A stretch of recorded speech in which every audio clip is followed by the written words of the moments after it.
I was trying to think of something while you were talking. I wasn't listening at all. Just kidding.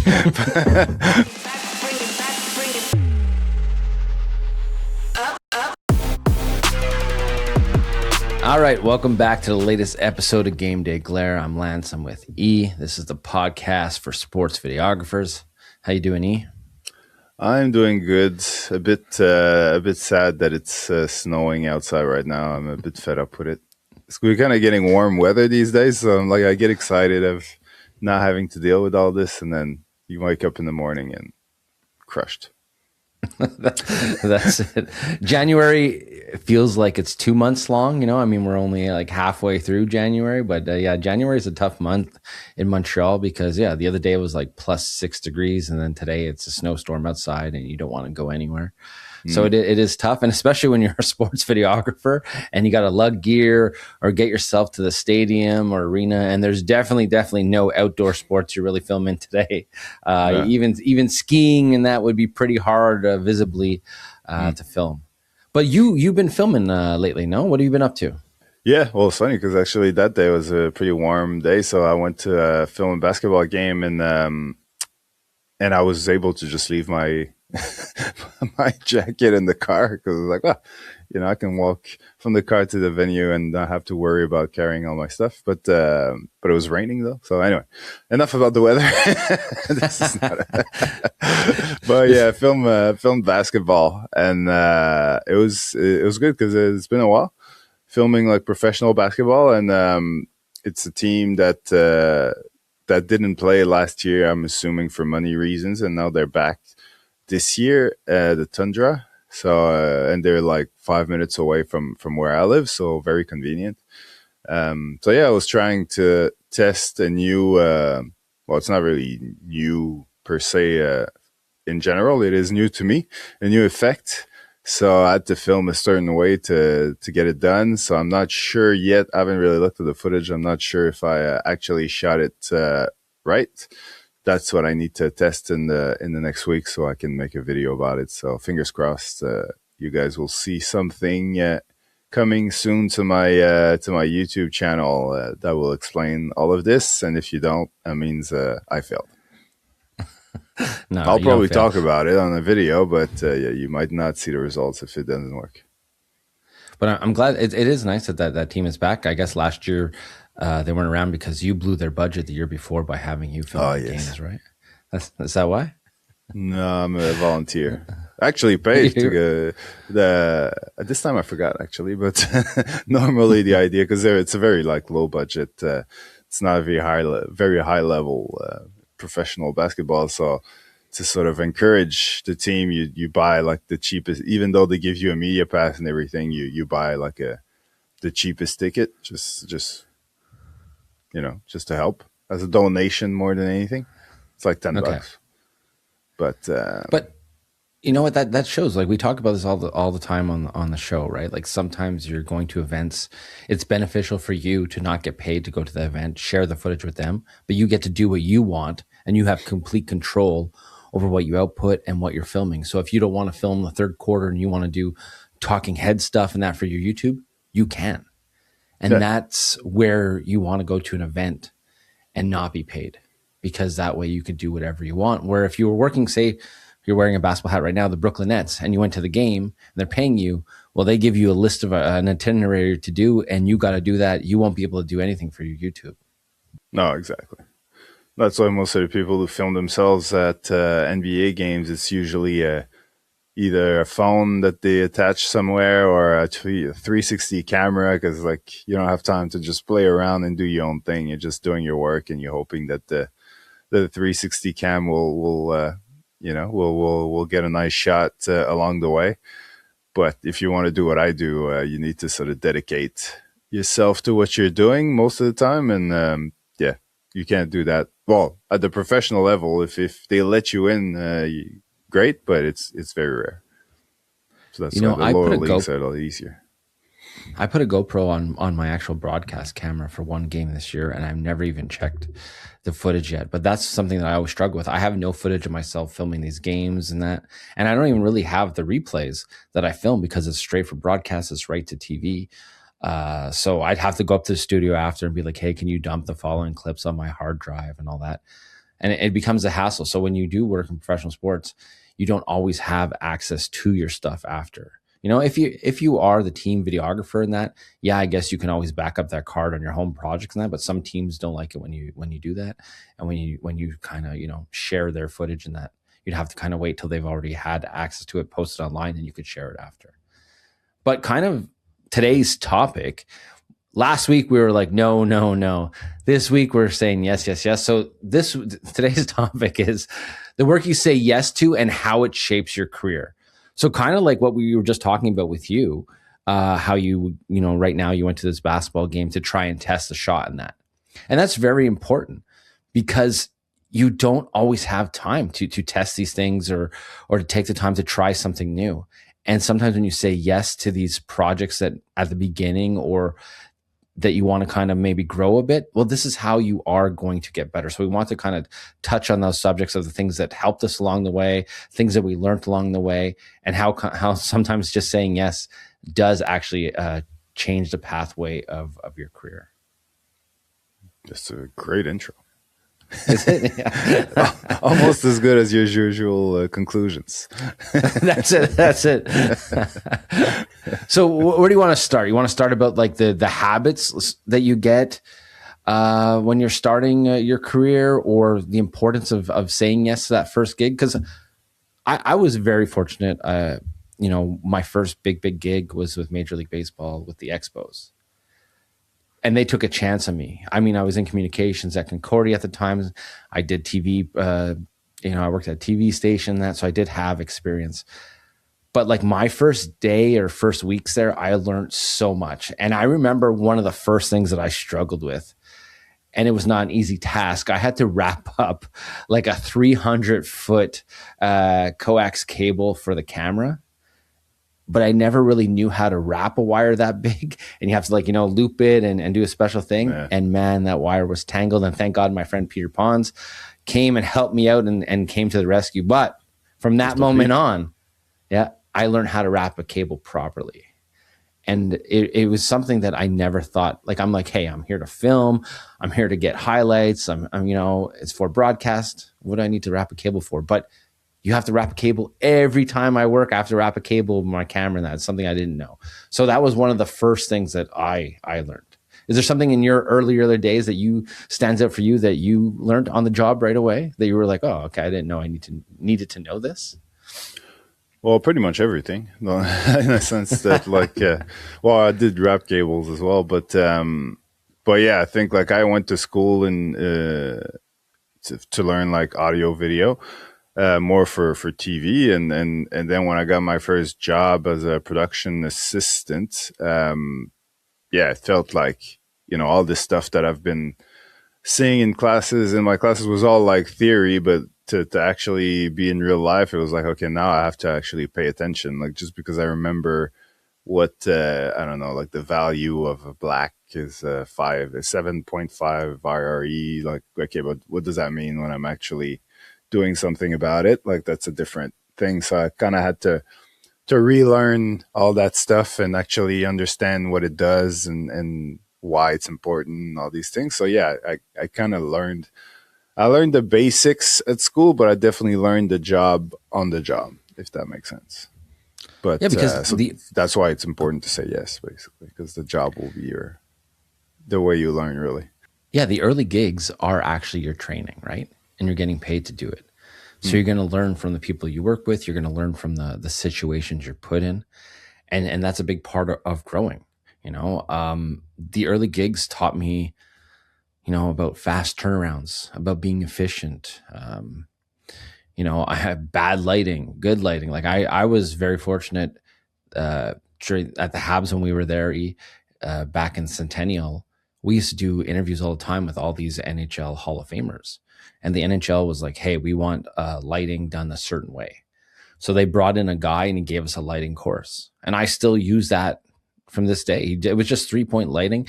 It was very, very simple, but we had a nice, clean interview look.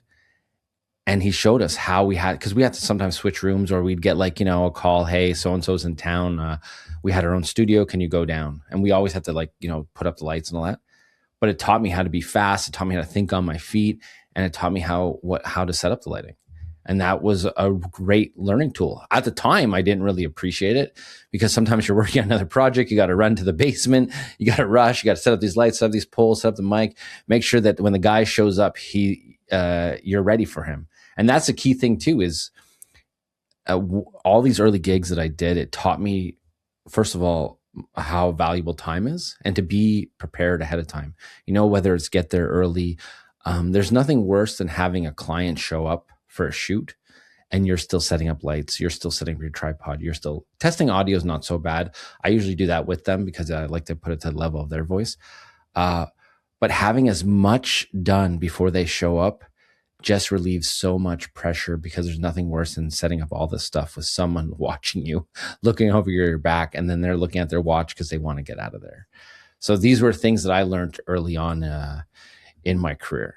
Yeah, well, I think for me, like the actually, I was having this conversation with a client yesterday, consultation, where basically the idea of saying yes is that you, like, if you just meet a potential client that, so let's say someone calls you to film something to film like a media day that involves like a green screen, and you've never done this before. If you say no, then it's not happening. And that person is going to ask someone else, and eventually they'll find someone else, and they'll forget about you, and they'll never ask you to do anything again. And if you say yes, two things can happen. Either you do a good job, and then they like what they see, and then they call you again, and they become like a recurring client.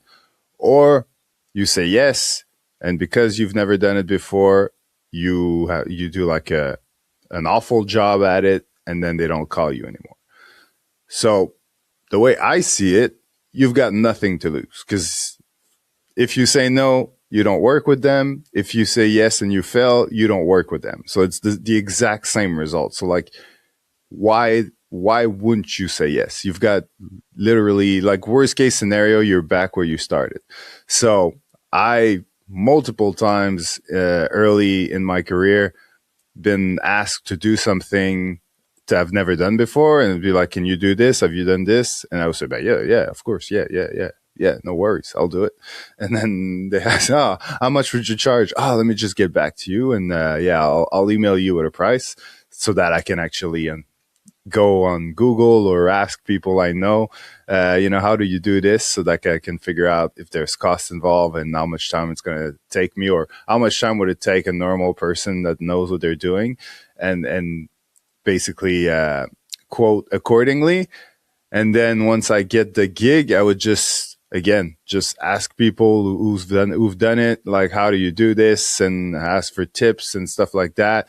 And then when it comes to the editing part, I would just, let's say I build for like 2 days or whatever, like I would just take 3 days or whatever maximum time I can take without it looking weird, and just working overnight. And so basically, if it would take a normal person 8 hours to do something, I would do it in 40, but I would get it done. You know what I mean? So at the end of the day, it was something that I've never done before. I had no clue how to do, but I figured it out and I did it, and the client was happy, not knowing that I spent way more hours on it than they think, not knowing that I'd never done this before.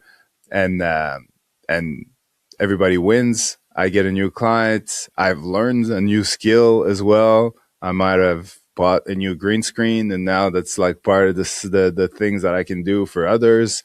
And I probably made a few mistakes that I was able to hide with some clever editing. So I learned from those mistakes.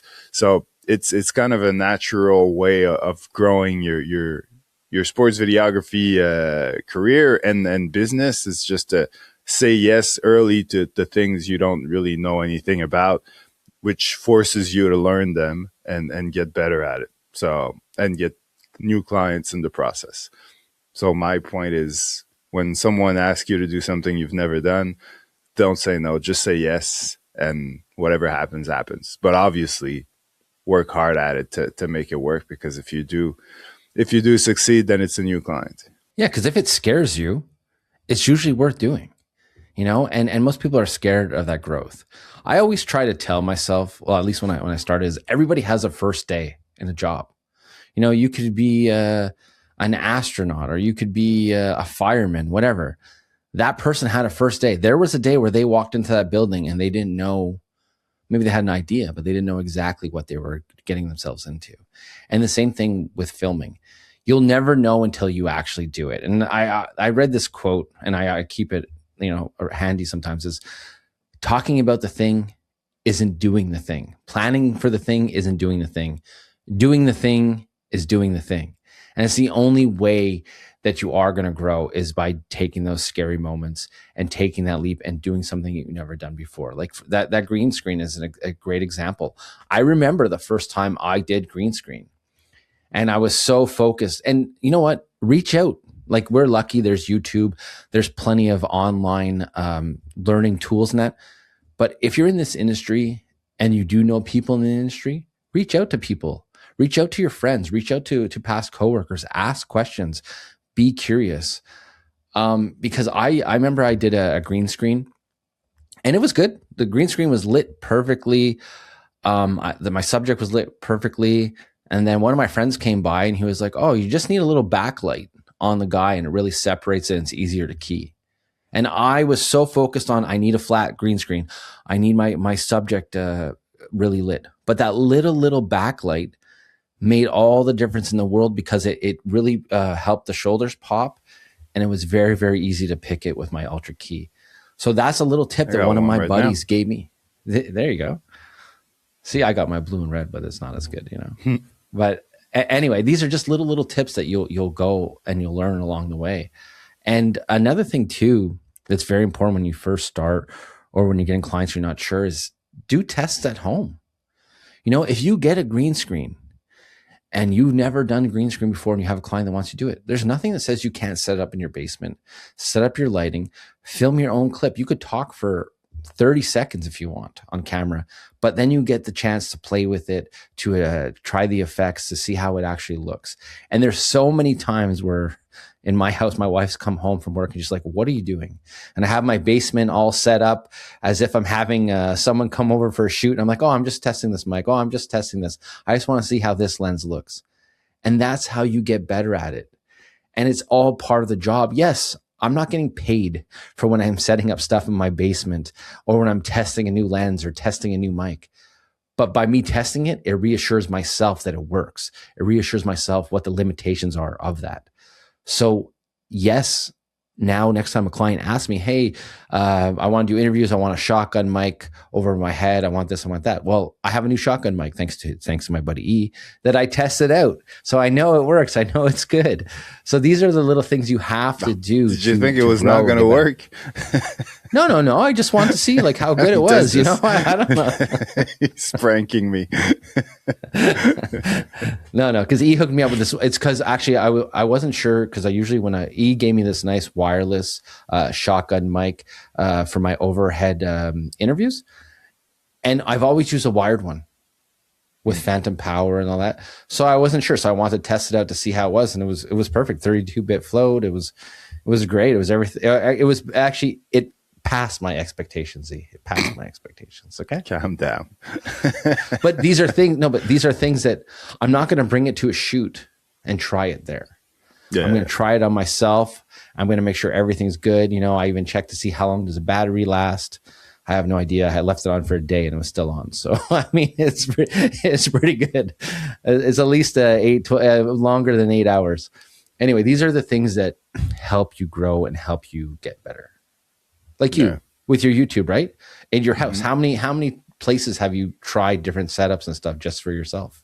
Yeah, well, for different reasons, just because I get tired of my backgrounds, but yeah, I kind of move around in this room. Really, I just turn the camera around. It's all different rooms. It's the same room filmed a different way.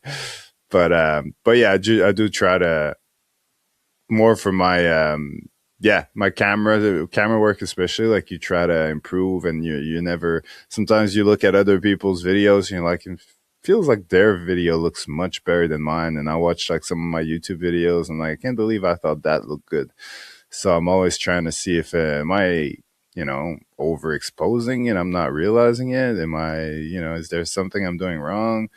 Maybe I'm just going too hard on the LUTs and things like that. Maybe I should tone it down a bit. Like so, you always kind of working on those things. And to be fair, like you do it one client work all the time. Like there's a lot of stuff that I've done for clients in the past, and it's also it's like just technology evolves and stuff. Like I look at older stuff and I can't believe that I thought this looked cool, but like the clients thought it looked cool as well. Like everybody was happy with it, and you look at it 5 years later and you're like, oh my god, this is terrible.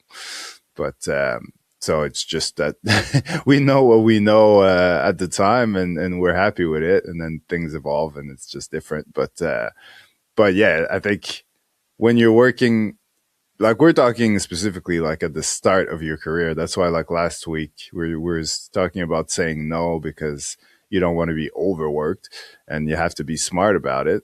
But at the start, like it's not that you can't be picky, but like in a way, yes, like because I think like even a bad client is a good experience. So even a bad client that doesn't pay well or that gives you like bad conditions or bad deadlines or like anything like that is still a great experience to have, and it's gonna help you because like I remember like when you're in school, everybody's like, oh, they give us all these deadlines, these crazy deadlines for these projects, and we have exams, and they don't realize that we have other classes, and then like I can't wait. Like in the professional, it wouldn't be like that in the industry and blah blah. Like guess what? It is, because then you get your first job and it's like that, and you're like, oh, my bosses, they don't understand. I've got so many projects, like, and then they're asking me to do this week and this other thing the next day, and I'm like, and then I can't wait to be in a real place that's gonna value my time, give me enough time to do like an actual good video. I feel like I'm always forced to do shitty video because I don't have time to do them.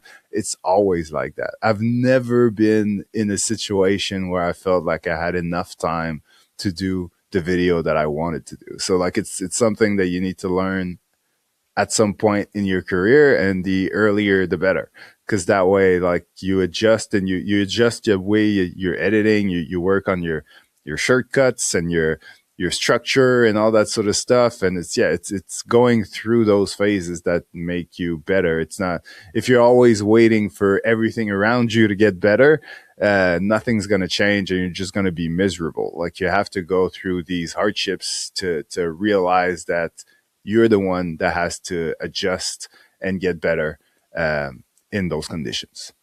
Does that make sense? Yeah, that you just described every full-time job I've had. Yeah, exactly. Because clients always want their video as fast as possible, and like it's art, right? Where a painter is never truly finished painting his painting, and you could do the same thing on a video. And that's a skill that you have to acquire, is to know, okay, when am I done with this edit? Or when is it good enough where I can send to the client for the first revision? Yes, maybe this one little scene I'm not 100% sure on, but at least the story is being told, So you kind of have to go with the flow. Now, there are certain jobs that shape how you shoot, and it creates repetitive habits, some good ones, like just, setting up your tripod at the proper height, lens choices, camera movements, checking your audio. I spoke already about how to set up lighting and that. But sometimes when you kind of get into these repetitive habits, you can pick up bad habits. And, it's how do you catch yourself from kind of filming on autopilot? Have you ever done that, E, where, you just you're working for the same company or the same client for a long time and it's kind of a stale environment. They just want certain things, certain ways, and you catch yourself just kind of going with the flow. And I think that's when you kind of got to snap out of it and kind of try to do something different. And that's when you want to kind of be uncomfortable and try and learn something new or do something new. And that can shape you because, yes, you know exactly what they like. You can produce those videos blindfolded. I worked, I was doing TV spots for years. E did it too when we were doing Venco, when all these basically any band or show that was happening at the Bell Center came, right? But it had a formula. It was like, this is the artist, this is the date, this is where to get tickets, this is the end slate. Boom. That was the 30 seconds. You could have fun with it. You could do a lot of stuff, but the formula was there and it got repetitive. And I remember I used to kind of push back, like every now and then when I get to do something fully on my own, because sometimes the clients would give you a super list and you just kind of put graphics. Other times they just give you a couple clips and they're like, make it this, we want this song, that song. But other times we can have complete control. And that's when I'd really push to do something different and exciting. And there was always a little bit of pushback because people weren't used to that. But I really enjoyed that part because I got to be creative. I got to get out of my comfort zone. I got to get out of that mold. So how do you know, E, when you're kind of on autopilot? Well, I think for me, like being in sports and especially in the last, because yeah, you tend to, there's a lot of variety to what we do. Like there's different videos and there's different, I think the ones that would probably give me more on autopilot would be the one that are a bit more corporate, like the stuff with sponsors and merch and things like that. But then again, like I remember doing some cool stuff with the Habs when like we would film with a player and we were promoting like the Canadians like store, and we do like some funny concepts, almost like bits or sketches, things like that. So that was fun. It was different. But so yeah, I digress from your question. But I think that the most repetitive thing I can remember doing is more when you're doing like something that came out of a media day and you have to repeat it for like 20, 30, 40 players, like doing headshots. Like here, I don't know. Here it's more of a graphics thing, but like in Australia, I would do like a video, like a 5 to 8 second sort of headshot, like so the player would come in some type of way and there would be a background and his number and his name and stuff. So there would be graphics involved, obviously, but like I would edit it. So doing that for a rugby team, like that's like 52 times. So you get bored after the first 15. You're kind of, you're over it, especially if there's skiing involved. Yeah, it gets pretty boring, but yeah, it's more that for me, like it's the repetitiveness of doing something for each player, or like those videos, like those question. Let's say you have two players that are playing a game, like or asking each other questions. There's probably going to be like 10, 12 of those videos with different players that you have to do. So you don't, like, the first time you're trying to make it as funny as possible, the second time as well. By the 10th video, you're just like boom, boom, boom, just has the last 2 minutes, and like you're just over it. So it's those like concepts to me that's what was killing me the most, was those concepts that needed me to do the same video like 10, 15, 20 times, I find a lot of teams are very, very repetitive in warmups. So like a lot of teams post the exact same stuff, like player walk-ins every game. The guys who play the soccer ball game every game. They try and do the same thing over and over again. And as a creative and as a videographer, it's up to you to kind of find new twists on that and try new things. But do you mean the Jumbotron or for the like social media? Both actually. I feel like a lot of teams, like I can go on their social accounts in every game. They're pretty much posting the same stuff because the players walk in the same entrance every day. They just have, you could literally put any day and we would not know. It just all depends on what clothes they're wearing. So, and I feel like it's just because people feel like they need that. So you just kind of get stuck in that mold. And it's hard to kind of snap out of it and be like, hey, you know what? I don't need the players walking in. Yes, I always use this angle. This angle looks great. Let's try something different. Let's just film I don't know, close-ups of their sneakers today, or whatever it is, or let's do a stop motion this today instead. Let's try something different. And you have to kind of push the boundaries a bit because it's very easy to get put in that box and it's very easy to get comfortable. It's very easy for me to go down and film player entrances the same way every game. Because I'll know the angle, I'll know the lighting, I'll know the pace, I'll know the camera movement. But the trick is if I'm doing it all the time, well, then I'm not really learning anymore. I'm not really developing anymore. I'm just on autopilot and I'm just following the same pattern game after game. And anyway, that's what I noticed. Like a lot of teams do kind of get in that funk, but you get into that funk like, halfway through the season because you've already probably done 20 games and you got another 20 games to go and it's safe and it's like, hey, it's content. But for me, that's where it kind of gets a little stale and gets repetitive.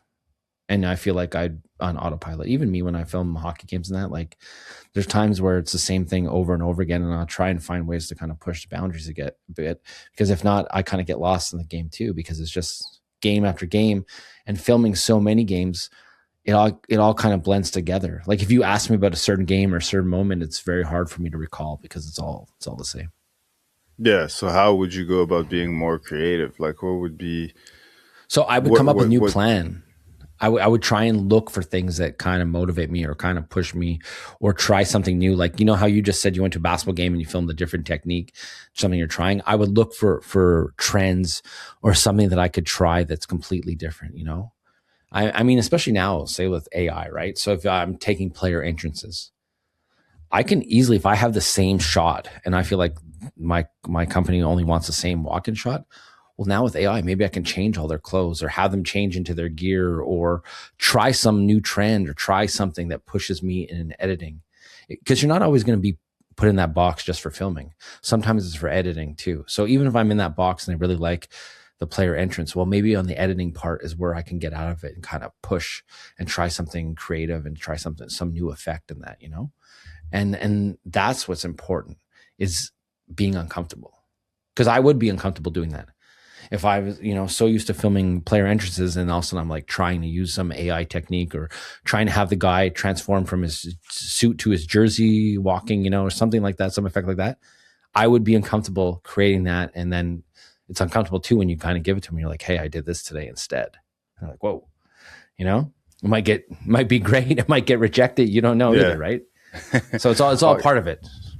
Well, I guess it all depends as well on the freedom that your creative manager, or I don't know who the boss would be in this situation, but like the person who decides what type of content that they want on the social media accounts and stuff, like them. I don't know if this needs to be like a conversation beforehand, or is it just like you try stuff and then you show them and they either love it or hate it, or like I don't know how that relationship works, but I'm assuming it's a big part of it. Yeah.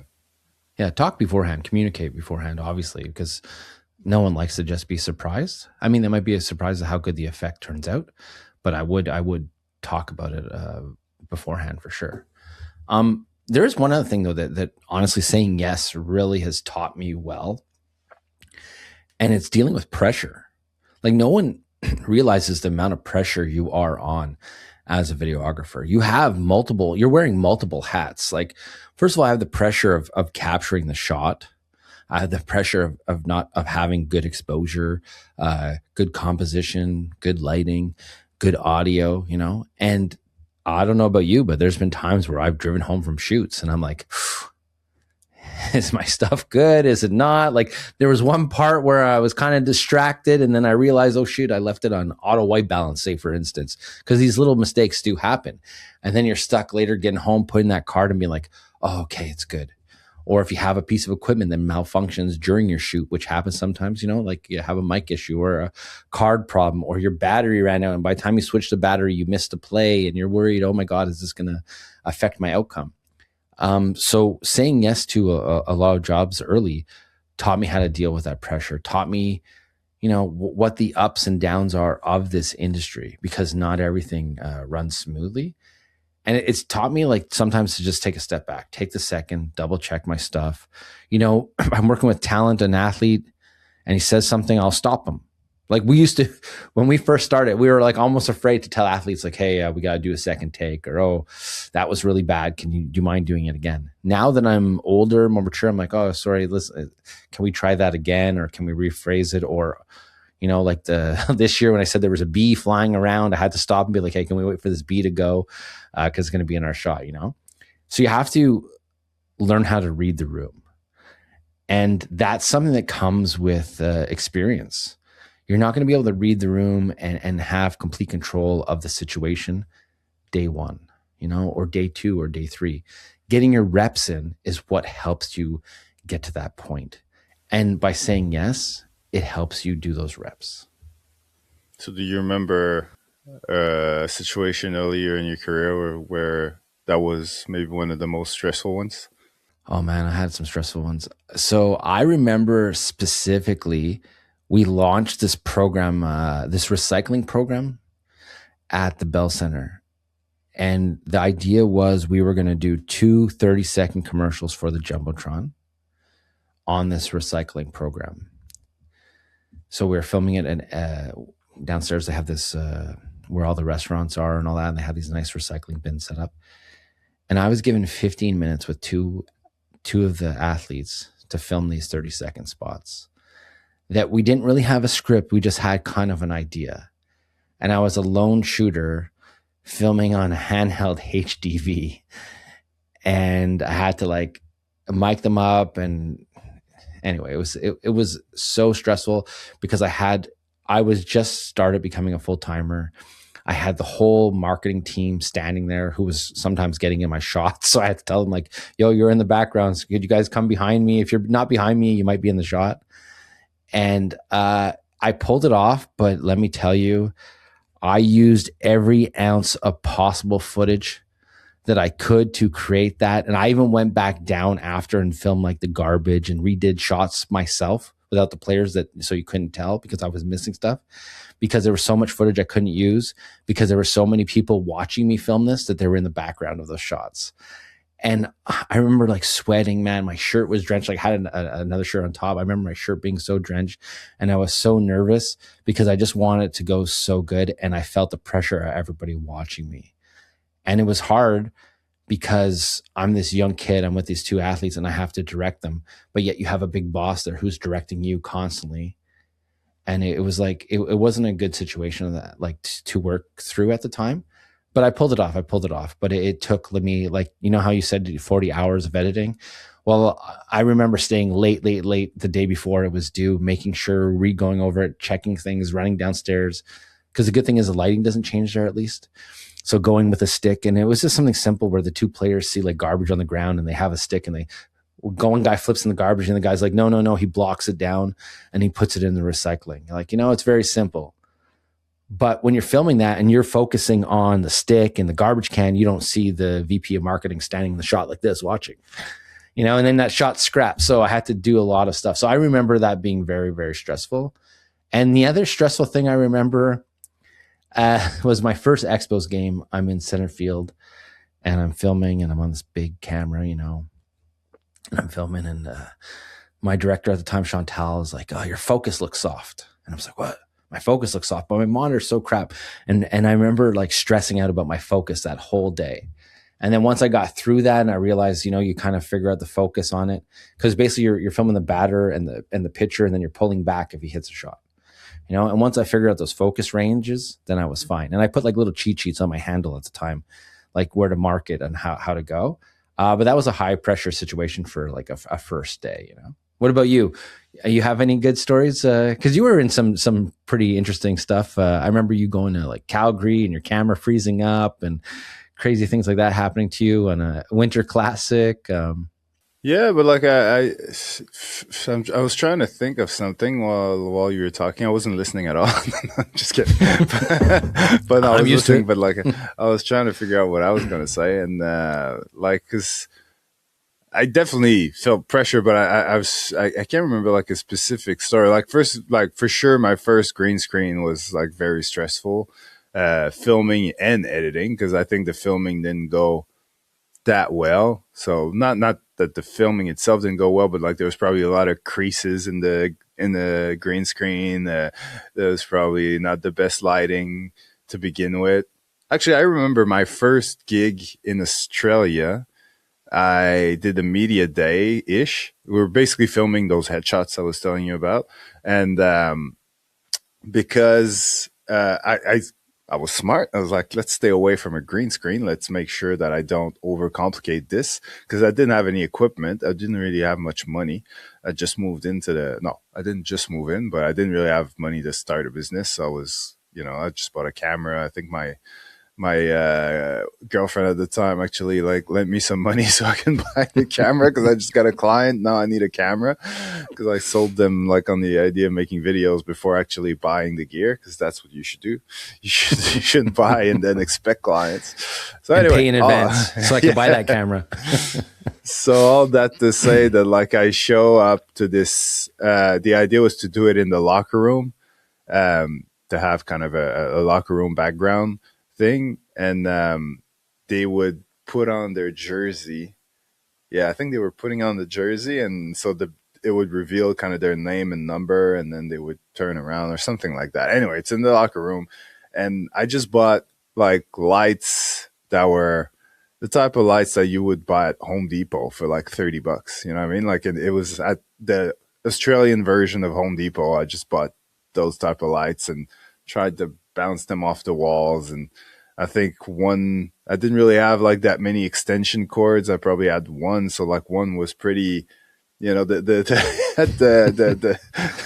Let's push furthest the away it limits. could be. Yeah, exactly. So eventually someone like, I think when there was only 5 players left, someone tripped in the thing. The light went down, so I had to do with just one light.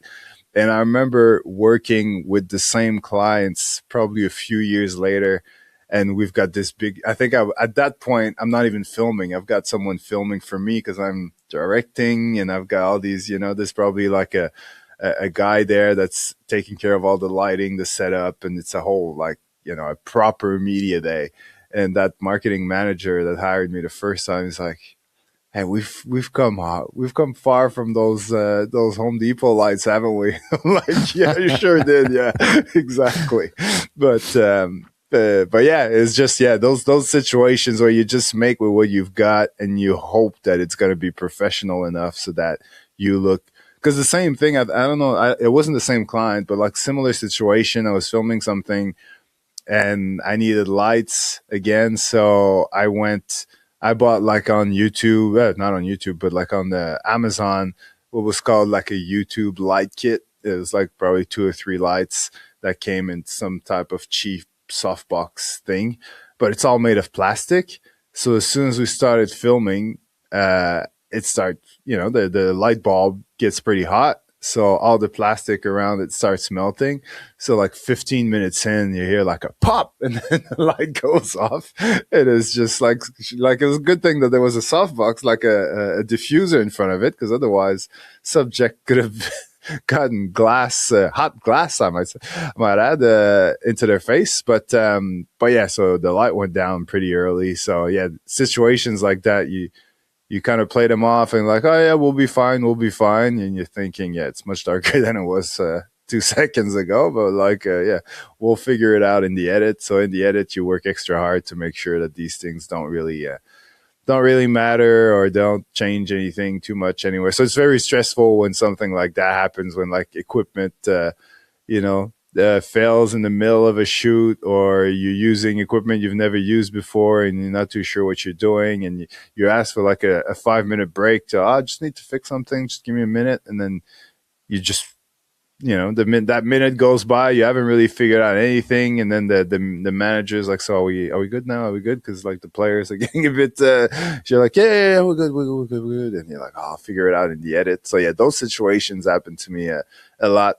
earlier in my career. But the thing is, like, yeah, you just gotta make sure you got enough to actually be able to do something with it in the edit, and then work extra hours editing to try to figure out a way to salvage it or give it a cool look. That the key is like, how do I give it a look that's gonna hide my mistakes but is still gonna make the clients happy? Like, you know what I mean? Like, it's one thing to be creative in a way that hides like plenty of, like, let's say you're doing a green key and you can't get rid of all the fringing and all the green in the hair and all that sort of stuff, and because it's badly lit. And so like, how do I play around with it so much that these things don't really, you can't see them, but then it becomes a look that's so specific, so creative, that like obviously it's not going to be everyone's cup of tea. So it's like, yeah, it's what did they say? That's a thin line to walk or something. Like it's so you're trying to do your best to make everybody happy and not look like an idiot in the process. Sometimes you come up on top, no one notices, and you look like it was easy breezy. And sometimes, yeah, you embarrass yourself a bit, and you have to own it and move on to the next. You know what? Saying yes to jobs early and saying yes to uncomfortable stuff. One thing I've realized is sometimes staying calm is more important than the gear. Because as you evolve in your videography career, you're going to get more gear. But in the early days when you're saying yes to these projects and you're trying to make ends meet, you work with minimal gear. And it's you being calm and your attitude that's really going to push the projects. Like when I first started when I went on my own, after leaving a full-time job that had cameras, had lighting, had mics, had everything we ever wanted, to having nothing, I used to do shoots with one camera. I had one camera, one lens, one mic kit, and I had one light. And it worked, man. It worked. It became kind of my style. It was like a minimalist setup. And to top it off, my light box broke on my light. My softbox broke on my light. So I can't even take my softbox off my light. So I would walk around with the light and the softbox attached, and clients thought I was just being super productive, that I showed up with it ready. And I was like, I just went with it. I never told them it's because I can't actually take it off. The little tab inside snapped. But they thought, oh man, he's ready to go. I'd pop up the light, boom, plug it in, just my color, we're ready to go. And it looked good, but it was just my attitude. It was just me acting calm and acting like it was okay when it really wasn't. Inside there was panic. So Yeah. these are the kind of things that help shape you.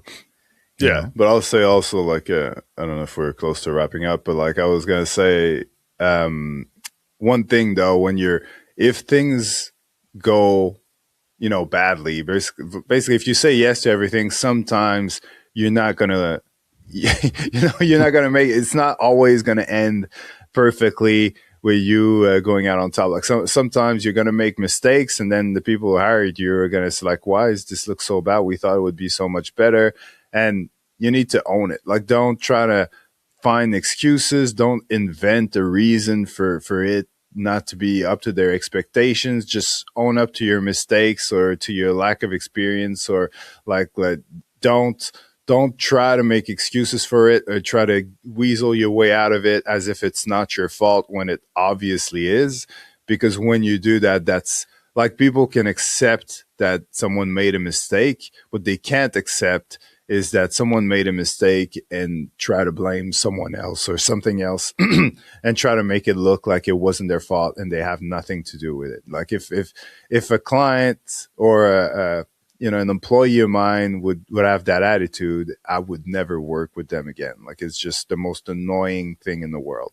So try your best, try to make it look like it's something you've done every day. But if you fail, say sorry. Don't say, oh yeah, I've never done it before, that's why. But just like, oh, I made some mistakes on the day, and whatever happens, like, you can explain it by lack of experience or mistakes that were done on the day that you shouldn't have. But don't try to, don't cop out. Basically, don't try to find excuses and make it look like you didn't do anything wrong when it's obvious that you did. Yeah, owning up to a mistake is actually a big deal. Clients respect that. People respect that. People make mistakes. Shit happens. I mean, you could still do a great shoot and the audio quality isn't as good as you want. Or I was doing an interview one time and I had a backlight and it went out and I didn't notice because it was like a far when I was focused on something else. And then later on, I'm like, oh shoot. So we compromised. We just cropped that image a little bit tighter where you didn't see that light on the side, and moved on. But mistakes happen. So when something happens, just be honest. Tell your client, hey, sorry, today's shoot didn't go as expected. This happened or that happened, or it's not always your fault. Gear breaks, extension cords don't work. Traffic on the outside, a guy honking his horn and ruins your interview, or you can hear it in the background. These things kind of happen, and it makes you stay sharp at figuring ways to get around these obstacles. Because some of these obstacles, if you work hard enough, you will get around them. Some of them, no. There's some stuff that you're like, hey, this scene is no good. We can't use this scene. It happens. But be honest and upfront, because you will make mistakes. That's the reason why you're saying yes to these projects in the beginning, is because you're learning from them. You're trying new things. You're taking, that leap. Totally agree. So I guess, yeah, that's it. I guess that's it for this episode. But the one thing I would say is, choose work that helps craft your skill, not just fill up your calendar. Oh, it's a great So line. not a rhymey, but it's like a motivational. All right. And I actually wrote it down for you. Okay. I wrote it down because I was thinking about that. All right. Well, that's it for this episode of Game Day Glare. I hope, after last episode, we're saying, say no, just make money, do this and that. No, there are some things you have to say yes to, and there is, you evolve. I am not the same editor I was 6 months ago. I'm always learning new stuff. I'm always trying new things. E told you guys how he was trying at a basketball game, that get out there, try new things. Yes. Say yes to some stuff. And make sure to catch the next episode of Game Day Glare where we say when you should say maybe. That's it. That's it. Well, thanks for giving away our next show, E. But maybe we'll do that. Ooh. All right, guys. Take care. Yeah.